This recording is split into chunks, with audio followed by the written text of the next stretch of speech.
ballet core, low core, artisanal clothing. I like the word insufferable. Hi, Mars, and make bad takes on fashion. Aesthetics have always existed in fashion. I think it's the only differentiation between the vastness of the industry and the genre. However, I think the way that we're consuming online now, everything is a core. It's almost at this egregious rate where everything exists. The way that we're idolizing 2014, like Tumblr era, is astounding to me, but also I think it's important to showcase the life cycle of everything. Everything is a core. Ballet core, low core, gorp core, fisherman core. It's the rule 34 fashion. If it exists, there is a core. It's like Mina Lee saying that it is a girl summer, girl dinner, man or baby girl. Everything is girl. Girl walking, girl talking, doesn't matter. Girl. But in this context, it's chronically online people just talking about clothing and also how it fits into a certain set aesthetic, which really doesn't relate. So we've seen an influx in the social landscape for people to self-differentiate and also label their set aesthetics in a very much more emphatic or, if you will, prostatic manner. I'd like to recognize this as hyper-individualism fashion. I think it's important to recognize firstly what aestheticism is and how we progress from an appreciation of art/intrinsic beauty to a purely stylistic definition. Medium.com states the nature of beauty is that of contemplating is beauty an objective quality inherent in objects, or is it a subjective experience shaped by individual perception and cultural influences? Aesthetics have this contentious place in agreeing when it was first used in a Western setting. Most point to Alexander Baumgarten coining it. Beauty corresponds to knowledge at face value. Baumgarten argues that art reduces taste to an intellectual act and ignores the element of feeling. Beauty remains a main subject of aestheticism. However, art theory and aesthetic can be further broken up into three primary focuses. Imitationalism, realism within art, imitating and recreating. It takes our collective views of what's visually pleasing, and this is impressive due to its realism. And emotionalism, feeling. This is Baumgarten's reversal in a sense. It's subjective to the person viewing said art. How would one react due to personal experience and taste? Formalism, why is art art? What constitutes such? It's both beauty of form and composition of the subject. Those fundamentals being established, aesthetics evolved from a purely artistic standpoint and a recognition and study of beauty in most contemporary regards. It almost provided this amalgamation of both cultural art movements and its influence making way into dress. Yet we've seen trend cycle almost triple. New cores, new aesthetics are coined daily. Trend isn't king anymore, so how you're able to differentiate yourself is now. So why is this? Why do we have this almost dire need to label oneself or differentiate oneself? I strongly think it's rooted in that 2017 era of influencers onwards. The last 3 decades in fashion, the way that media has been produced has exponentially changed. From print to the social landscape, the way that we consume has evolved. Even the way that we express and how we see creators online are producing. Pickups and hyperconsumerism will always be there. But it's not just confined to contemporary fashion now. Archival, artisanal, Reiki, and other Eastern aesthetics have found their pockets on the internet. I point towards more the want that we all have as humans, this very contradicted need for individuality, but also community. As I mentioned before, creators have almost seen this meteoric success rate in their respective industries solely from social media. I mean, it's become evident that social media is a viable career for a lot of young people.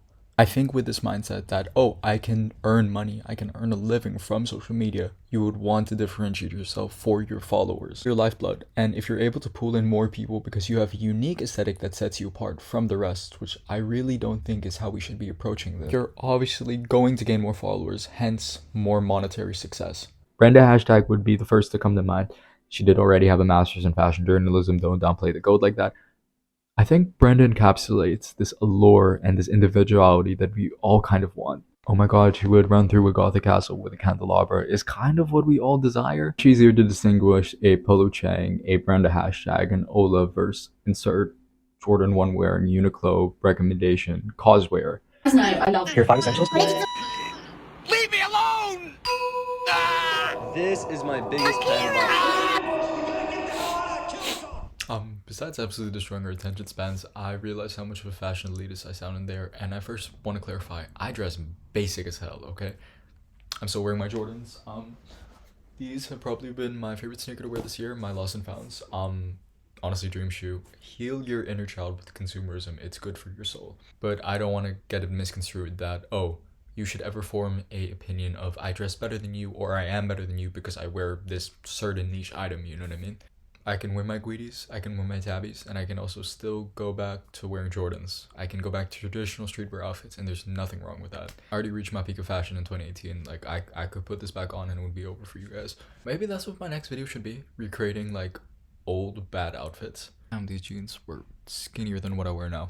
This isn't to say contemporary fashion is bad, but I think it points to the fact that contemporary fashion isn't really catered for individuality. It's more for contemporary or mass appeal. We don't want to listen to the most popular artists. We don't want to dress in the status quo. This heightened need to label and these cores that are being coined daily is a individuality complex in its most heightened and consumeristic form. Individuality complex manifests in this almost social currency that we trade on these apps.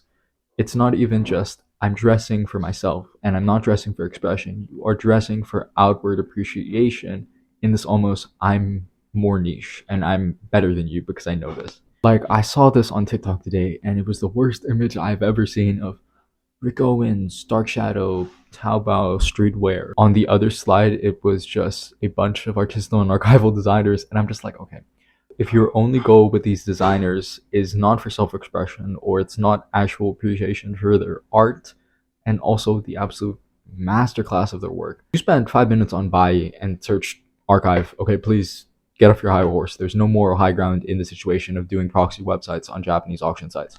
Personal style is something that we hear spoken about, and I think the reason why we gravitate towards creators with such specific aesthetics is both for inspiration, but also something to strive towards. It's something to emulate both in career and appearance. I find it funny that I don't see this the most with people in archival circles, even though they are very gatekeepy, they are very pretentious, myself included. My key point included my with the straight dudes and the dudes rocking like sambas, you know what I mean? Very much contemporary wear where they think they're better than you just because they're wearing TikTok trend number one and TikTok trend number two. They thought it was gay because they thought my fit was so good because it was gay, or they thought it was gay because my fit was so good and it's a crop shirt and baggy pants and then maybe a sneaker.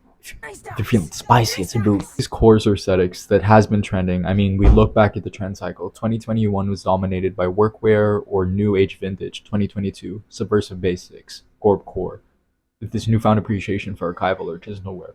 2023, we've seen ballet core and blow core absolutely dominate.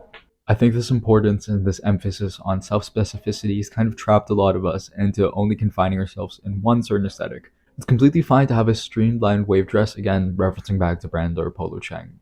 Very archival, utilizing only vintage designer pieces or black and white palettes. But you are allowed to exist outside of the realm of aesthetics that you've chosen just because you can find yourself in one.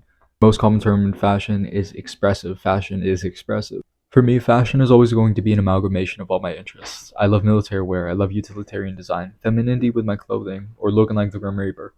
And for my mental health, I have my good and bad days. I cannot constantly be in Guides or tabbies 24/7. I would like to wallow in my shame and in oversized clothing. I think it can be extremely set and aesthetic, where everything's cohesive and you've found your style and that's the only way you're going to dress. My mutual Alex is a great example of this, of an extremely streamlined and dedicated aesthetic. He's great, check him out. But just because you adopt something new doesn't mean your old wardrobe is invalid or unwearable anymore. I'm still wearing my YSL jackets and sneakers from years ago. Obviously, you outgrow items both stylistically and emotionally. Sometimes they just don't have a place anymore, and that's fine. You grow, you constantly develop. But I think if you pose yourself in I need to continuously evolve with my style, you will never really be happy with yourself or what your style evolution is. For me, I really like to practice mindful consumption, and I think you can see that with the rack there. I think practicing mindful consumption, especially in this digital age, is really hard. It's something that we need to push because creators have pushed this almost unrealistic standard in the way that we should consume. And oh my god, latest pickups, latest for this. A lot of the stuff I'm getting is either from brands that have sent me stuff or it's completely thrifted or made. Like what I'm wearing right now, made the top, made the blazer. Check out the last video, I did that. But again, I think to battle of these aesthetics and cores, you really need to ask yourself, is this a representation of what I am and who I am? And you are allowed to play a character. That's completely fine. That's okay. There's nothing wrong with experimenting and realizing, hey, that's not me. That's not what I'm criticizing you for. I'm saying as a whole, you don't really need the latest TikTok trend. You don't really need the latest way of dress or core. You're allowed to wear popular items from years ago. If you have Bape, if you have Off-White, if you have Miu Miu flats, if you have any of these items that have been insanely popular, there's nothing wrong in wearing those now, even if they are or have fallen out of trend cycle. Follow a distinct four set of rules when I'm buying something. Is it sustainable? Do I see this having longevity in my wardrobe? Is this appropriate for me? And fourth, do I feel like a bad bitch? But yeah, I only have just one industrial rack because I think it's really important to practice really mindful and slow consumption, especially in this day and age. So I want you to really ask yourself, do I need to buy this? Is this core, or do I really need to invest in this new core aesthetic? Thank you for watching, and I will see you guys next time. Gusto kitang makita, ikaw aking medisina. Oras sa lumilipad